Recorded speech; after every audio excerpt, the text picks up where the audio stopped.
Bienvenidos a una sesión más del Círculo Bastiat en este ya largo ciclo dedicado a analizar, pero sobre todo a aprender de una de las obras más importantes en la historia del pensamiento económico, y me refiero a la obra de Adam Smith, publicada por primera vez en 1776, La riqueza de las naciones, cuyo título completo es Una investigación acerca de la naturaleza y causas de la riqueza de las naciones. Una obra integrada por 5 libros distintos, 3 de los cuales ya terminamos de analizar.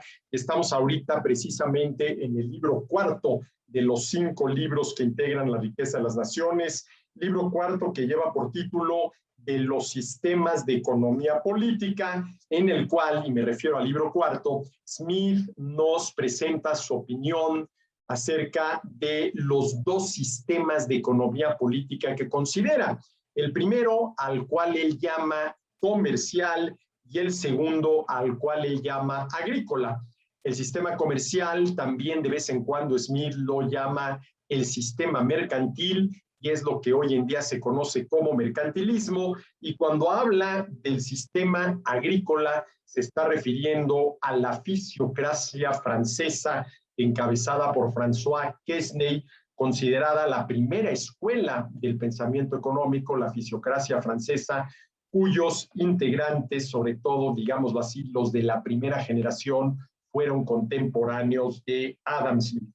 Pero estamos analizando, ¿sí?, todo lo que dice Smith acerca de lo que él denomina el sistema comercial, y a mí me parece que toda esta crítica que hace Adam Smith al sistema comercial, a veces también él lo llama el sistema mercantil, y es lo que hoy nosotros llamaríamos el mercantilismo, es una de las partes más ricas de la riqueza de las naciones, en la cual nosotros podemos encontrar muchas, ¿cómo llamarle?, recomendaciones vigentes para nuestra época, sobre todo en la materia que toca, que es precisamente, al menos cuando habla del sistema comercial, el tema del comercio internacional, el comercio que se realiza no entre naciones, porque al final de cuentas las naciones no comercian entre sí, pero sí entre personas de distinta nacionalidad.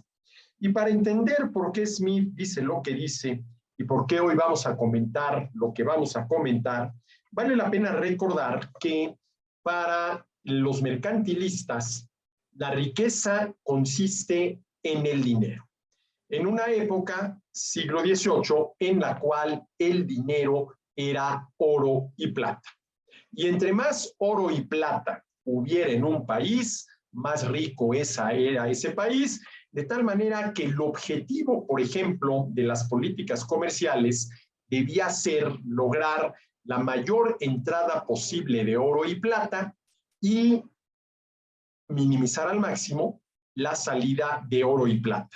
Esto suponiendo un país, como era el caso de la Gran Bretaña, que no tenía acceso, como si era el caso, por ejemplo, de España, a la plata de las minas, tanto de la Nueva España como del Virreinato del Perú.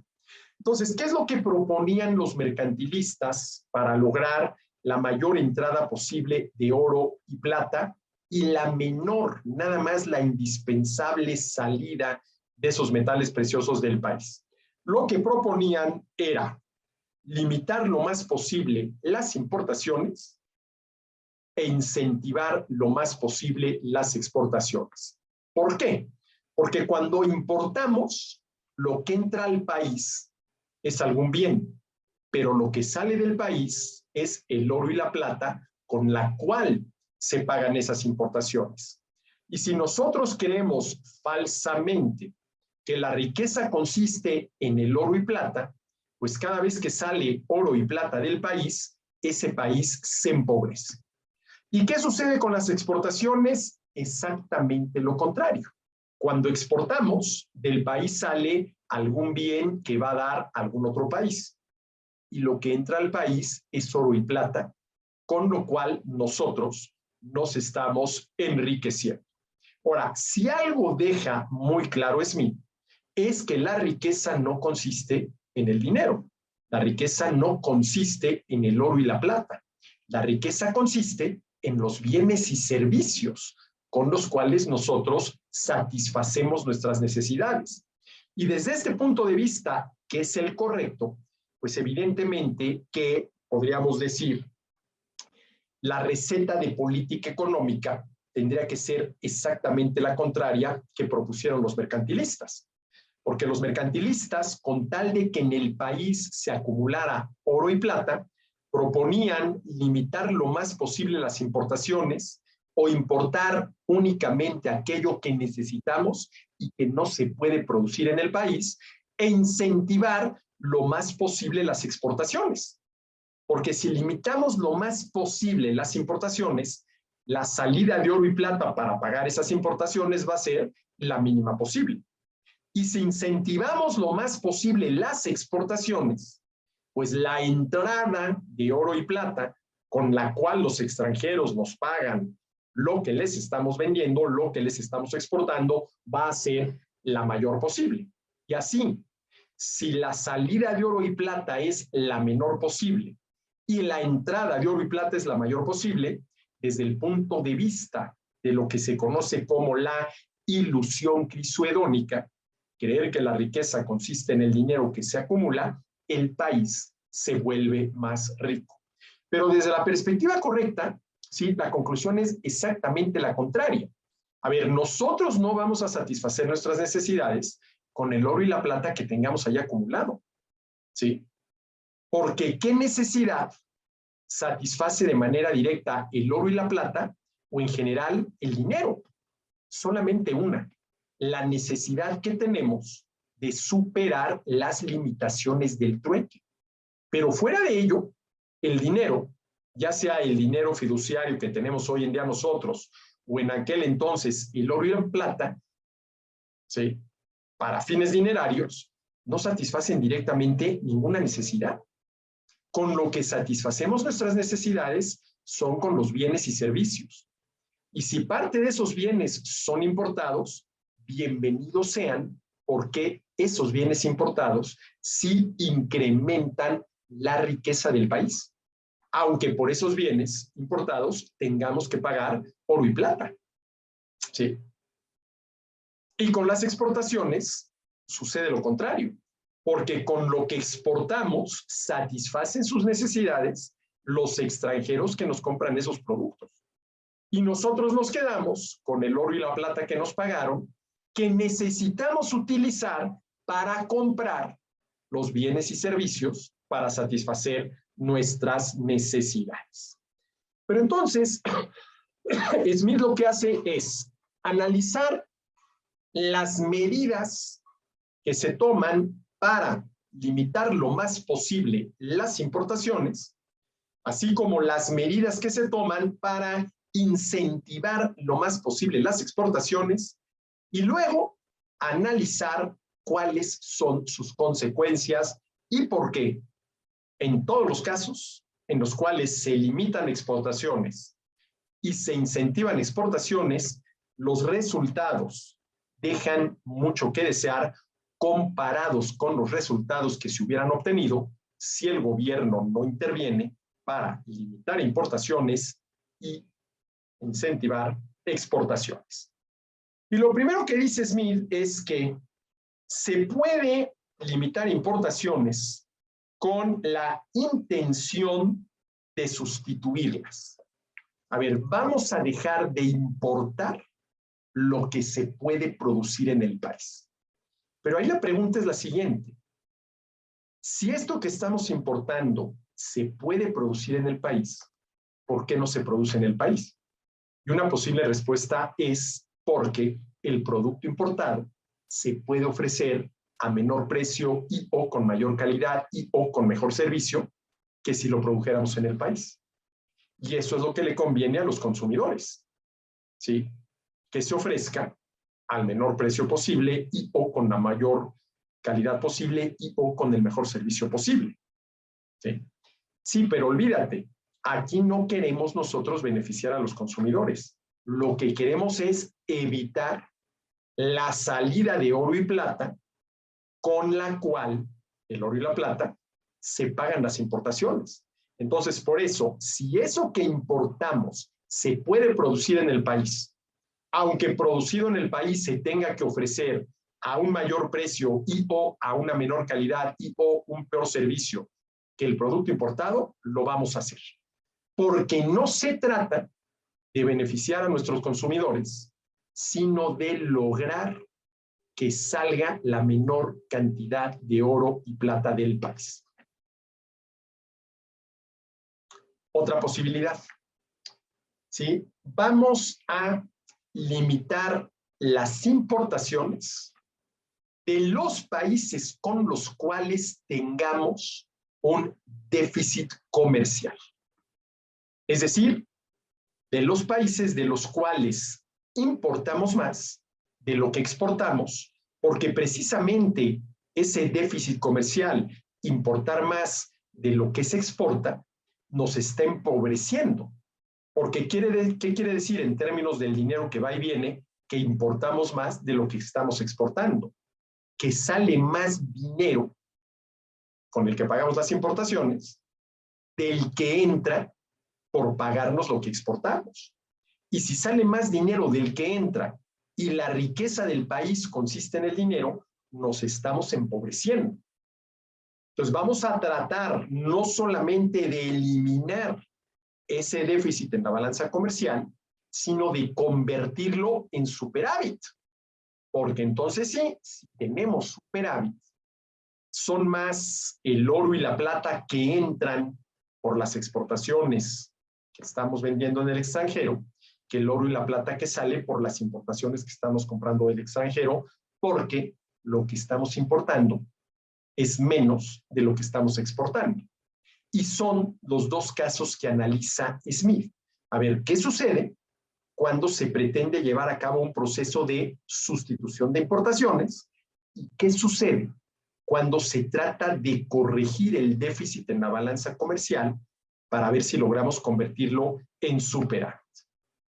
Esto ya lo vimos en sesiones anteriores, no voy a insistir en ello, pero es de llamar la atención toda, digamos así, la construcción lógica que arma Smith, no solamente para analizar esto, sino para deducir cuáles son los resultados de estas dos políticas, ¿sí?, relacionadas con las importaciones sobre el bienestar de las personas. Bueno, eso con relación, ¿sí?, a, ¿sí?, las importaciones. Dice, si restringimos las importaciones, lo más posible, si solamente importamos lo estrictamente necesario y eso es algo que se necesita para satisfacer necesidades y que no se puede producir en el país, estamos limitando la salida de oro y plata lo más posible. Pero además, la otra cara de la moneda tiene que ver con incentivar las exportaciones. ¿Y de qué manera podemos incentivar las exportaciones? ¿De qué manera se podrían incentivar las exportaciones? Y esto es donde nos quedamos en la última sesión. Dice Smith, una manera de incentivar las exportaciones es reembolsándole a los productores nacionales que exportan los impuestos que pagan. A ver, tú productor nacional, produces en el país, ¿sí?, y se te cobran determinados impuestos. Si parte de esa producción, o mejor, toda, la exportas, te reembolsamos, ¿sí?, los impuestos. Claro, ¿qué le conviene a ese productor nacional? No ofrecer el producto en el país, porque si lo ofrece en el país, no tiene derecho a ningún reembolso, y exportarlo, porque si lo exporta, sí tiene reembolso, sí se le reembolsa, ¿sí? La otra manera, dice Smith, subsidiar las exportaciones, ¿sí? A ver, no solamente te voy a reembolsar los impuestos, sino que te voy a subsidiar. Por ejemplo, cubriendo parte de tus costos de producción. Para que exportes, del país salga la mercancía y entre oro y plata, con lo cual el país se está enriqueciendo. Por aquí hay un tema interesante que creo haber tocado en la última sesión, pero que vale la pena volver a él.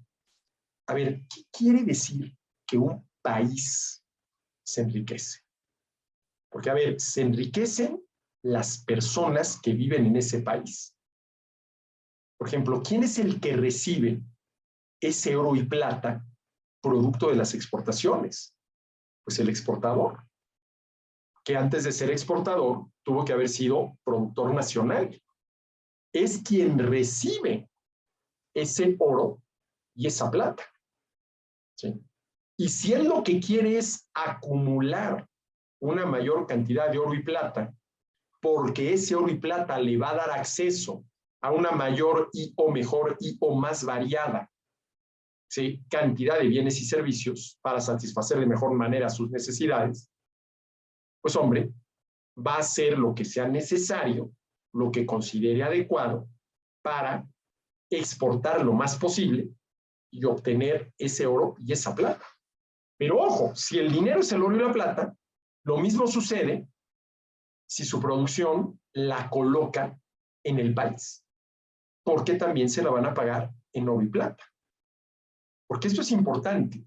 Es, a ver, quienes padecían la ilusión crisodónica, que consiste en creer que la riqueza consiste en el dinero y no en los bienes y servicios con los que satisfacen sus necesidades, ¿sí?, creían que la riqueza del país consistía en la cantidad de oro y plata que tenían. Pero ¿quién para efectos prácticos de hablar de la riqueza del país es el país? Bueno, en aquel entonces podía ser la corona, podía ser el monarca, podía ser la familia real, podía ser toda la realeza, pero todos ellos distan mucho de ser el país. O podrían ser los emprendedores que se dedicaban a producir y ofrecer, si los consumidores estaban dispuestos a pagar el precio, a vender bienes y servicios. Porque estrictamente hablando, un país no se enriquece, se enriquecen los habitantes de ese país. Comienzan por quienes ofrecen y venden bienes y servicios. Y luego si aparece el gobierno y les cobra impuestos, bueno, pues podríamos hablar también de un enriquecimiento del gobierno, ¿sí? Pero ¿por dónde empieza, desde mi punto de vista, y esto Smith no lo señala, el problema con la ilusión crisodónica? Con creer equivocadamente que la riqueza del país consiste en la cantidad de dinero que en aquel entonces era oro y plata que se tenía acumulado dentro del país. Bueno, el primer problema, más allá de la confusión de que la riqueza consiste en el dinero, el primer problema es la creencia, porque no pasa de ser eso, una creencia de que el que se enriquece es el país, ¿no? Se enriquecen los habitantes del país, ¿no? Pero bueno, una manera que tiene el gobierno de incentivar las exportaciones es reembolsándole al exportador los impuestos. Pero claro, este reembolso de impuestos, ¿qué incentivo genera? Que el productor exporte toda su producción. Porque aquella parte de su producción que ofrezca y venda en su país, con relación a esa parte, no tiene derecho al reembolso de impuestos. Pues, ¿qué tengo yo que hacer para que se me reembolsen todos los impuestos que ya pagué? Pues exportar toda la producción, ¿sí? Fíjense, aquí vemos un típico ejemplo del gobierno utilizando los impuestos para motivar, generar un determinado tipo de conducta. En este caso, ¿cuál? La conducta exportadora. La conducta exportadora, ¿sí? Ahora, por ejemplo, dice Smith algo interesante, ¿no? hablando precisamente de estos incentivos que puede generar el reembolso de impuestos siempre y cuando lo producido se exporte. Dice Smith, los reembolsos de impuestos son útiles solo cuando los bienes por cuya exportación se conceden son efectivamente exportados y no cuando son clandestinamente reimportados a nuestro país. A ver, yo produzco el bien X, ya pagué determinados impuestos, si quiero que me los reembolsen, los tengo que exportar. Los exporto, me reembolsan los impuestos y luego clandestinamente, es decir, por la vía del contrabando, sin pasar por las aduanas, los reimporto, los introduzco nuevamente al país y los ofrezco aquí en el país. Bueno, este es el tipo de conductas que pueden generar este tipo de incentivos. Luego habla de los subsidios a la exportación. De los subsidios a la exportación, ¿sí? Y dice, hay que subsidiar solo aquellas actividades que no podrían existir de otro modo. Es decir, que no podrían existir si fueran solamente financiadas por los consumidores. ¿Sí? A ver, ¿a qué se refiere Smith? Hay que subsidiar solo aquellas actividades que no podrían existir de otro modo. A mí me cuesta producir 10. Para recuperar mi costo de producción, en el cual está incluida mi ganancia normal, pues tengo que vender a 10. Pero vamos a suponer que no hay nadie que me pague más de 8.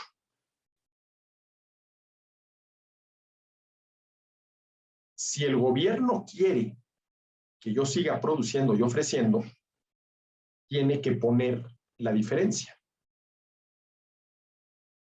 Yo le cobro a los consumidores los 8 pesos que sí están dispuestos a pagar y el gobierno me da los 2 que faltan para cubrir completamente el costo de producción. ¿Sí?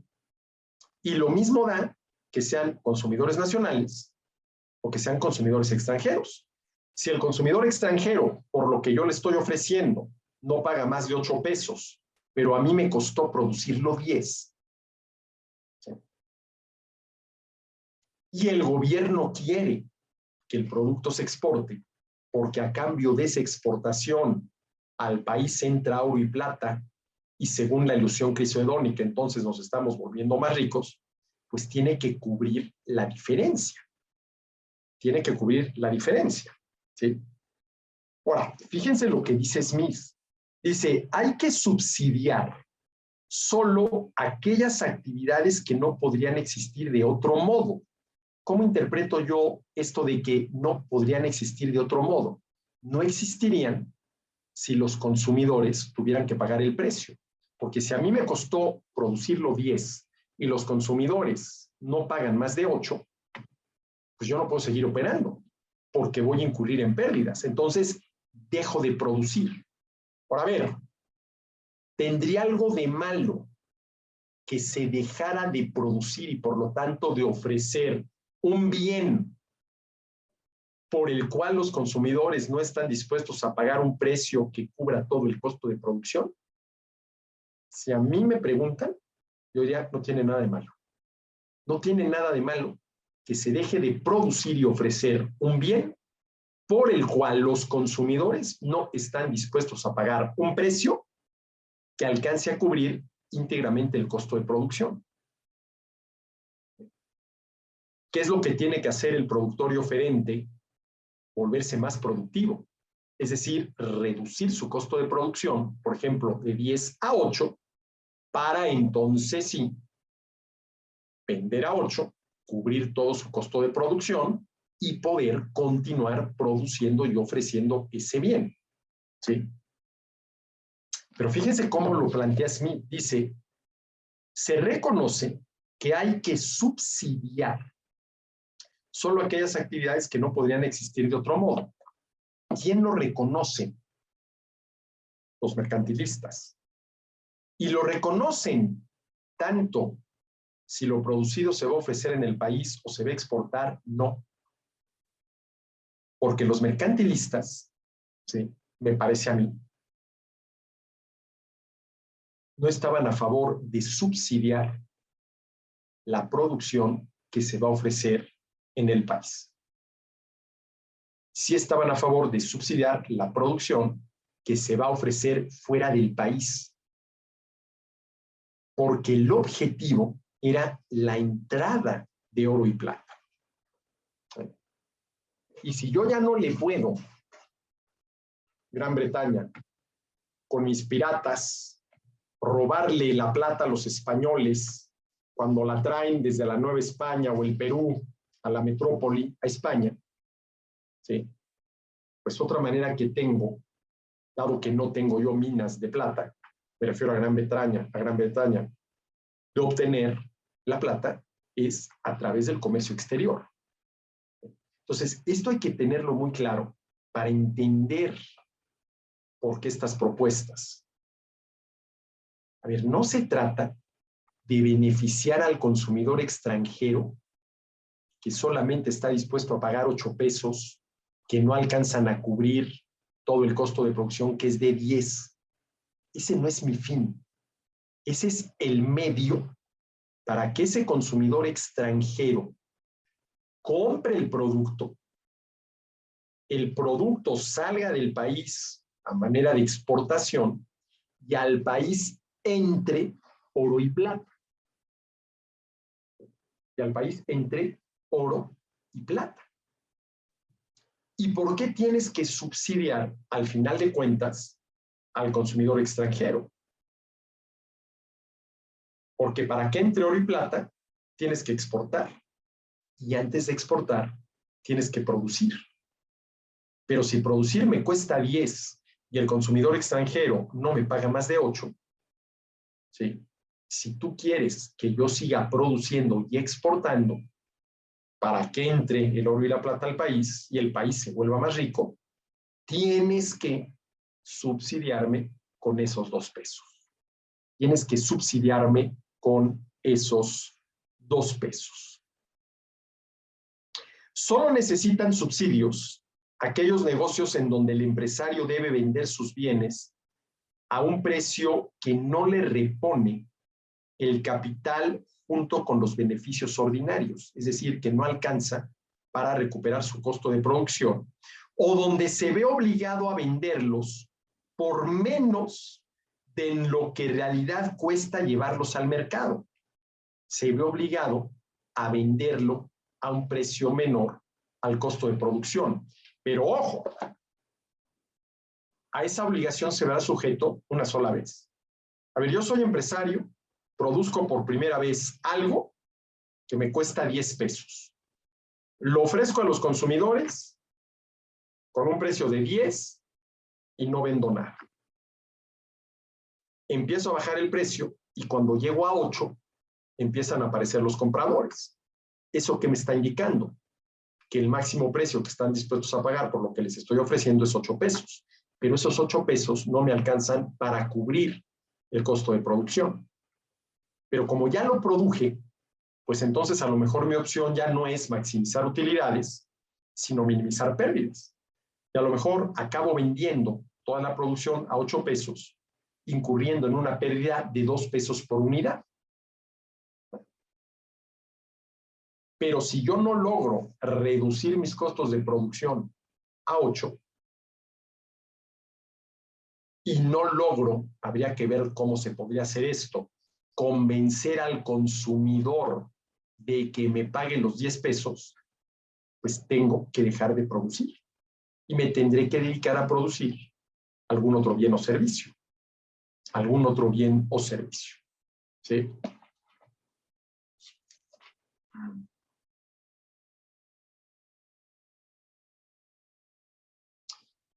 El efecto de los subsidios, el efecto de las subvenciones, como ocurre con todos los demás arbitrios del sistema mercantil, solo equivale a forzar la actividad de un país, la producción de bienes de un país, hacia un canal, hacia una actividad mucho menos útil que aquel hacia el que naturalmente fluiría de manera espontánea. ¿Qué quiere decir que fluiría de manera espontánea? Sin que el gobierno intervenga. Más allá, y esto Smith es muy claro, de garantizar el respeto a los derechos de todas las partes involucradas en la actividad económica, por ejemplo, en los intercambios. ¿Qué es lo que está diciendo Smith?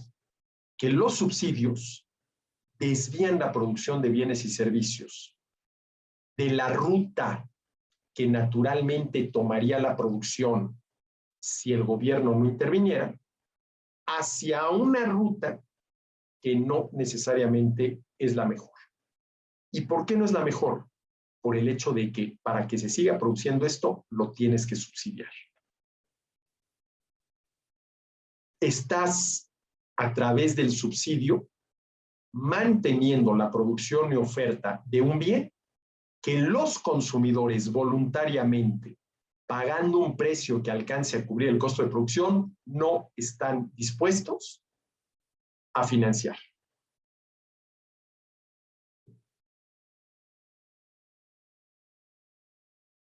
Y eso es antieconómico. Y eso es antieconómico, ¿sí?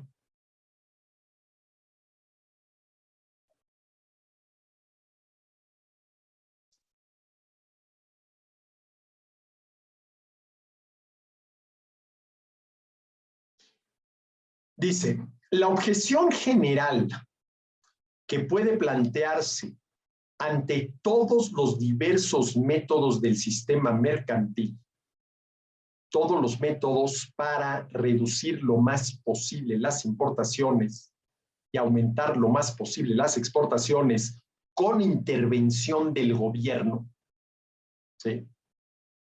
Las objeciones generales, la objeción general que puede plantearse ante todos los diversos métodos del sistema mercantil, la objeción de que fuerzan a una parte de la actividad del país a un canal menos útil que aquel al que fluirían de forma espontánea. Dicho de manera muy sencilla, tratándose de las importaciones, las medidas mercantilistas, ¿sí?, de prohibir importaciones, ¿sí?, gravar con aranceles las importaciones o imponer cuotas a las importaciones, ¿sí?,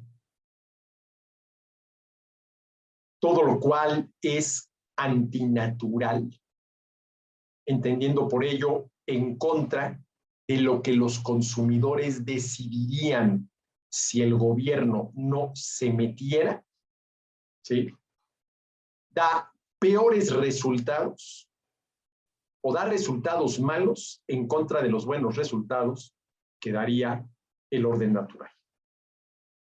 ¿Sí? ¿Por qué? Porque acabas impidiendo la importación de un producto que sin tu intervención se importaría en una mayor cantidad. ¿En beneficio de quiénes? De los consumidores.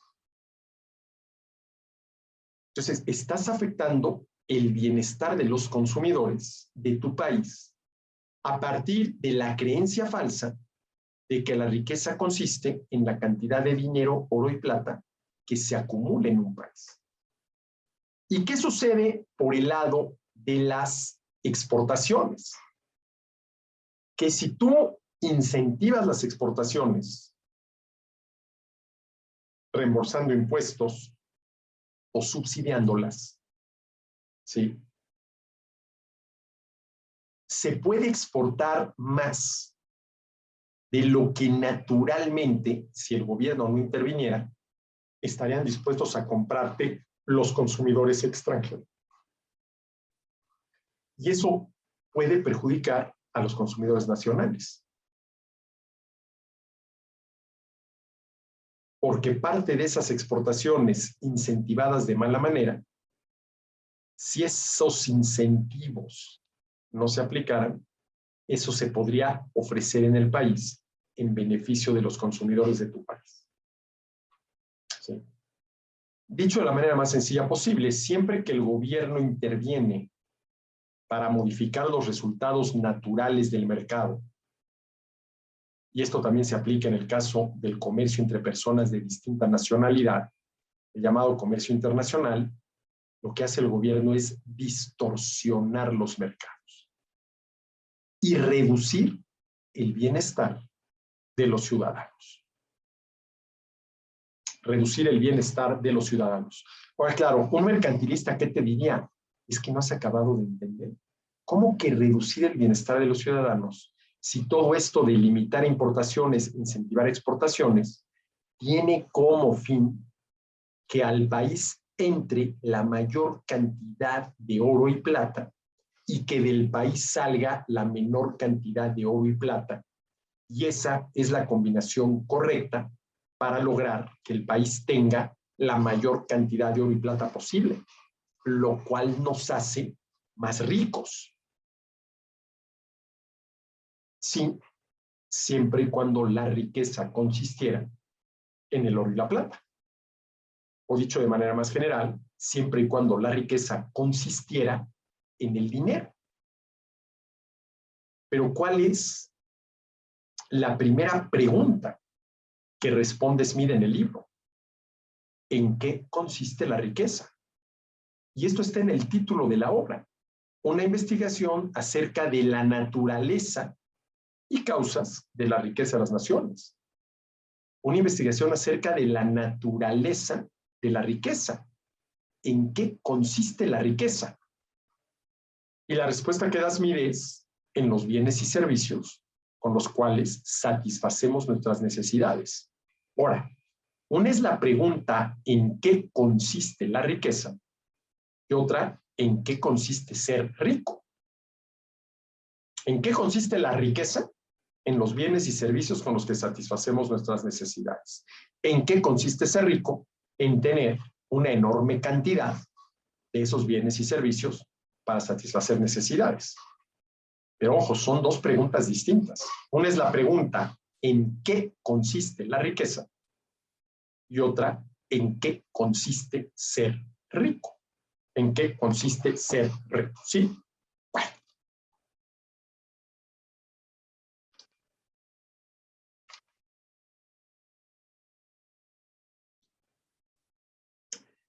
Luego, otra manera de incentivar las exportaciones. Otra manera de incentivar las exportaciones por medio de los tratados de libre comercio. Oye, ¿a poco ya desde el siglo XVII había tratados de libre comercio tan socorridos hoy en día? Sí. ¿Cómo incentivar las exportaciones? Reembolso de impuestos, subsidio a las exportaciones. ¿Sí? Reembolso de impuestos, subsidio a las exportaciones. Pero otra manera es por medio de los tratados de libre comercio. Dice Smith, cuando una nación se compromete mediante un tratado a permitir que entren de un país extranjero ciertos bienes que prohíbe cuando los exportan otros, o a eximir a los bienes de un país de los aranceles que impone a los demás países, el país, o al menos los comerciantes o industriales del país cuyo comercio resulta así favorecido, obtienen necesariamente un gran beneficio gracias al tratado. Ahora, ¿qué es lo que está diciendo Smith? Vamos a suponer el país A, cuyo gobierno prohíbe cualquier tipo de importaciones de cualquier país. Y de pronto, el gobierno del país A llega a un acuerdo con el gobierno del país B, acuerdo por el cual los productores del país B ya van a poder exportar su producto al país A porque el gobierno del país A ya permite las importaciones del país B a partir de un tratado de libre comercio. A ver, ¿entre quiénes se establecen tratados de libre comercio? Bueno, la respuesta general es entre países, pero la verdad es que no, entre gobiernos de distintos países, ¿no? Repito lo que dice Smith. Cuando una nación, y más que una nación, el gobierno de una nación, se compromete mediante un tratado, sin un acuerdo, con el gobierno del otro país, a permitir que entren de un país extranjero, en este caso el país B, ciertos bienes que prohíbe cuando los exportan otros países, por ejemplo, el país C, el país D y el país C, ¿sí? O a eximir a los bienes de un país de los aranceles que impone a los de los demás países, el país, o al menos los comerciantes e industriales del país cuyo comercio resulta así favorecido, obtienen necesariamente un gran beneficio gracias al tratado. El gobierno del país A, sí, llega a un acuerdo con el gobierno del país B, por el cual el gobierno del país A permite las importaciones que hasta antes del tratado estaban prohibidas del país B. Por lo tanto, los productores y exportadores del país B ya van a poder exportar al país A, lo cual obviamente los beneficia porque están ampliando su mercado. Otro ejemplo relacionado con los aranceles que menciona Smith. El gobierno del país A permite las importaciones de los países B, C y D. Pero en cada uno de los tres casos les cobra un arancel del 20%, lo cual a los productos producidos en B, C y D y exportados a les resta competitividad. Y de pronto, el gobierno del país A llega a un acuerdo con el gobierno del país B para no cobrar los aranceles. De tal manera que ahora los productores y exportadores del país B van a poder exportar al país A sin tener que pagar el arancel, lo cual los beneficia a ellos y a los consumidores del país A, porque al final de cuentas, ¿quién acababa pagando el arancel? ¿Sí? A ver, estrictamente hablando, ¿sí?, el gobierno del país A no le puede cobrar un arancel al exportador del país B, porque el gobierno del país A no tiene ninguna jurisdicción en el país B para cobrar impuestos. Entonces, ¿a quién le cobraba el arancel?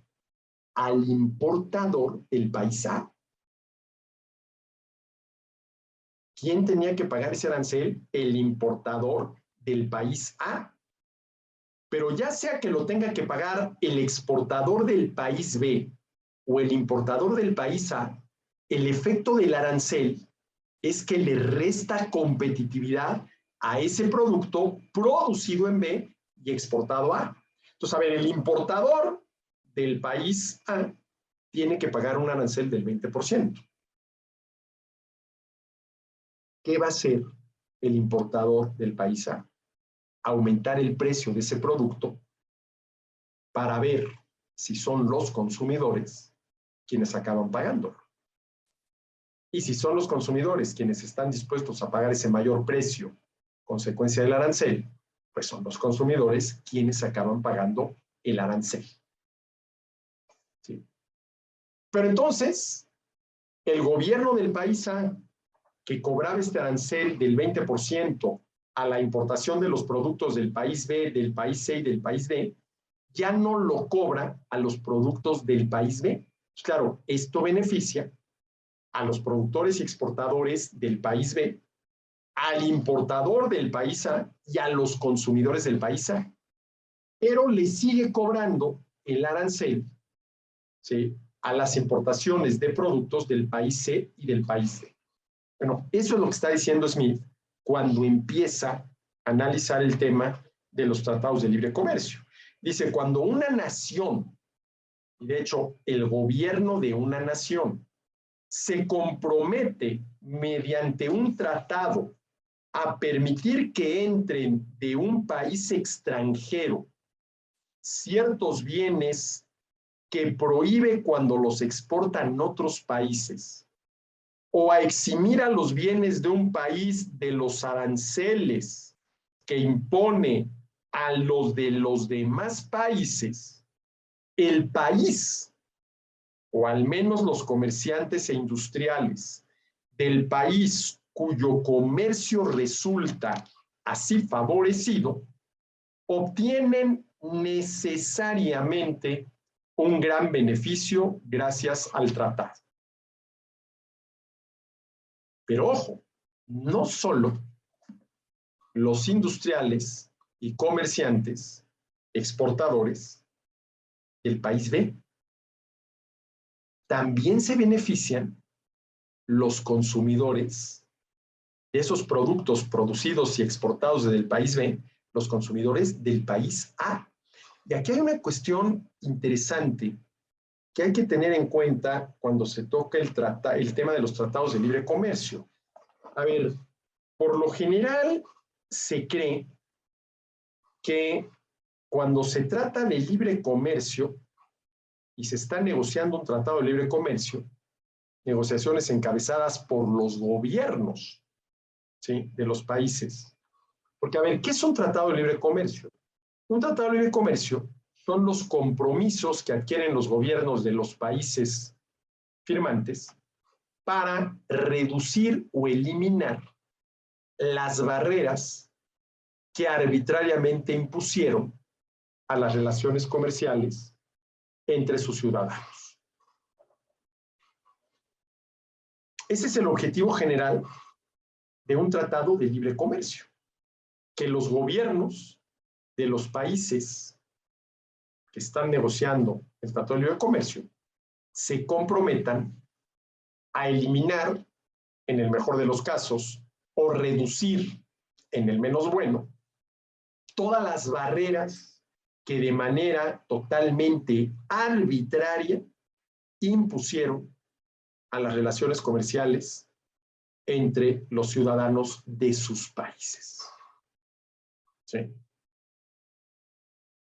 Y claro, quien tiene que eliminar y o reducir esas barreras es quien las impone. Y quien las impone son los gobiernos. Por eso son los gobiernos, ¿sí?, los que llevan a cabo los tratados de libre comercio. ¿Sí? Los tratados de libre comercio. Y por lo general, cuando se está negociando un tratado de libre comercio, hay mucha gente que cree que es el país A contra el país B. Y no es así. Porque en los dos países encontramos grupos de agentes económicos con exactamente los mismos intereses. A ver, los intereses de los exportadores del país B son exactamente los mismos que los importadores del país A. Exactamente los mismos. Y los intereses de los exportadores del país A son exactamente los mismos intereses que los importadores del país B. En los dos países encontramos grupos de agentes económicos con los mismos intereses. Pero dentro de cada uno de estos países encontramos grupos de agentes económicos con intereses encontrados. Por ejemplo, con relación al tipo de cambio. Y vamos a poner el caso de México y Estados Unidos. A ver, ¿cuál es el interés que tiene un estadounidense que consume productos mexicanos con relación al tipo de cambio? Que el tipo de cambio se deprecie, que el tipo de cambio, el precio del dólar en términos de pesos, aumente. ¿Por qué? A ver, si el tipo de cambio es 20 pesos por dólar, por cada dólar que paga el consumidor estadounidense de productos mexicanos, recibe 20 pesos. Si el peso se deprecia frente al dólar y aumenta de 20 a 30 pesos por dólar, ahora el consumidor estadounidense de productos mexicanos, por cada dólar que paga, recibe 30 pesos de producto mexicano, una mayor cantidad por el mismo dólar. Eso es lo que le conviene al consumidor estadounidense de productos mexicanos. Y eso mismo es lo que le conviene al exportador mexicano de productos a Estados Unidos. Porque si el tipo de cambio es 20 pesos por dólar, por cada dólar que yo exporto, recibo 20 pesos. Pero si hay una depreciación y el precio del dólar aumenta de 20 a 30 pesos por dólar, ahora, por cada dólar que exporto, recibo yo 30 pesos. Y claro que me conviene. Es decir, al exportador mexicano y al importador estadounidense, en materia de tipo de cambio, le conviene la depreciación, que aumente el precio del dólar en términos de pesos. Pero vayamos al otro lado. Tenemos al importador mexicano de productos estadounidenses. A ese importador y consumidor mexicano de productos estadounidenses, que hay que importar de Estados Unidos, que hay que pagar en dólares, ¿qué le conviene en materia de tipo de cambio? Que el tipo de cambio se aprecie, es decir, que baje el precio del dólar en términos de pesos. A ver, hoy el tipo de cambio es 20 pesos por dólar. Yo, mexicano, importador y consumidor de productos estadounidenses, ¿sí? Por cada dólar de producto importado, tengo que pagar 20 pesos. Pero si se aprecia el peso frente al dólar y baja el precio del dólar y ahora es 10 pesos, pues ahora, por cada dólar de producto importado, tengo que pagar solamente 10 pesos. Y eso me conviene. Antes tenía que pagar 20 pesos, ahora nada más 10. Bienvenida sea la apreciación del peso frente al dólar.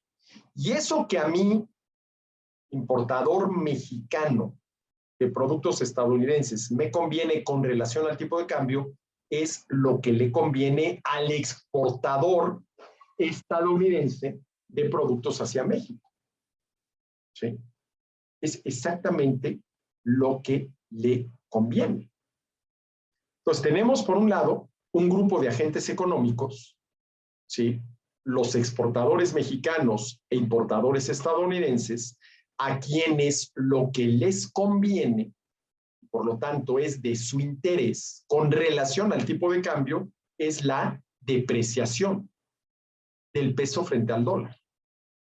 Y por el otro lado, tenemos al otro grupo de importadores mexicanos y exportadores estadounidenses, a quienes lo que les conviene es exactamente lo contrario: la apreciación del tipo de cambio. La apreciación del tipo de cambio. ¿Sí? Este tema del comercio internacional, sobre todo en el contexto de la negociación de tratados de libre comercio, nunca es una cuestión de mexicanos por un lado y estadounidenses por el otro, con intereses encontrados. No. Porque en los dos países vamos a encontrar grupos de agentes económicos con exactamente los mismos intereses. Y este ejemplo que acabo de poner del tipo de cambio es muy claro. Entonces, volviendo a lo que dice Smith, para terminar la sesión de hoy y dejarlo ya listo para la próxima. Cuando una nación se compromete mediante un tratado a permitir que entren de un país extranjero ciertos bienes que prohíbe cuando los exportan otros, o a eximir a los bienes de un país de los aranceles que impone a los de los demás países, el país, o al menos los comerciantes e industriales del país cuyo comercio resulta así favorecido, obtienen necesariamente, ¿sí?, un gran beneficio gracias al tratado. Voy a poder exportar más. Gracias a que el gobierno del país A abrió sus fronteras, eliminó los aranceles y podemos exportar. Lo cual, desde el punto de vista de la ilusión crisoedónica, le conviene al país B. Porque si pueden exportar, a cambio de esas exportaciones, va a entrar oro y plata y se va a volver un país más rico. Ahora, la pregunta es, y esto ya lo veremos en la siguiente sesión, si se trata de un tratado de libre comercio y por lo tanto un acuerdo entre dos o más gobiernos, la pregunta que tenemos que hacer es, de acuerdo, el gobierno del país A ya abrió sus fronteras a las exportaciones del país B. ¿A cambio de qué? Porque los tratados de libre comercio, en el contexto del mercantilismo y de la ilusión crisoedónica, tienen sentido si se permiten las exportaciones. A ver, yo te permito que exportes a mi país si tú me permites que exporte al tuyo. Pero entonces la pregunta es si desde el punto de vista del mercantilismo y de la ilusión crisoedónica, los tratados de libre comercio tienen sentido. Porque lo que busca el mercantilista que padece la ilusión crisoedónica es exportar lo más posible. Entonces, claro, me conviene a mí que tu gobierno del país al que estoy exportando abras tus fronteras y me permitas exportar. Pero al mismo tiempo, desde la postura mercantilista y la ilusión crisoedónica, lo que me conviene es limitar lo más posible las importaciones. Y muy probablemente el gobierno del país A, si ya permite las exportaciones del país B, le va a exigir al gobierno del país B que también permita sus exportaciones. O sea, aquí hay un tema interesante, ¿no? Y ya vamos a ver a dónde nos conduce esto la siguiente sesión. Desde el punto de vista mercantilista, padeciendo la ilusión crisoedónica, teniendo como objetivo lograr el superávit en la balanza comercial, exportar lo más posible e importar lo menos posible, los tratados de libre comercio tienen algún sentido. Es más, puede haber tratados de libre comercio desde la perspectiva mercantilista. Bueno, pues seguramente sí, porque Smith está hablando de los tratados de libre comercio. Bueno, ya vamos a ver, ¿sí?, cómo continúa esta exposición de Smith con relación a los tratados de libre comercio. Por lo pronto, muchísimas gracias por haberme acompañado en esta sesión del Círculo Bastiat, y aquí nos vemos en la próxima, donde seguiremos analizando, pero sobre todo, espero yo, aprendiendo de la riqueza de las naciones de Adam Smith. Muchas gracias.